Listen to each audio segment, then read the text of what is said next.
لقيتي ايه؟ دي بتنور يا اصحابي. طب تفتحيها كده وريني بتعمل ايه بقى. عارفين دي بكام الاول؟ قولوا لهم بكام عشان احنا هتشل منا.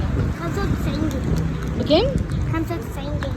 طب ليه؟ قولي لي ليه 95 جنيه؟ يعني انا اتجنيت عشان اجيب لها حاجه ب 95 جنيه؟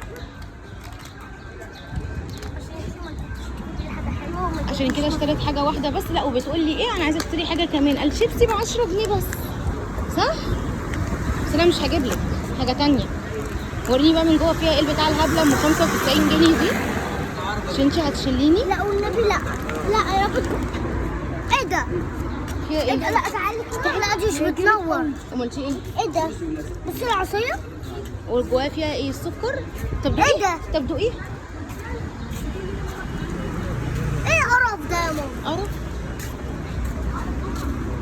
بعد كل لا طبعا. بعد شوكولا دي. يعني بعد كل ده قرف؟ طب تعالي. يعني بعد كل ده ايه القرف ده يا لا في ماما؟ حاجه تانية طبعا. يعني هي ب 95 جنيه وتقولي لي ايه القرف ده يا ماما؟ شلال اخوكي، شلال اخوكي. طب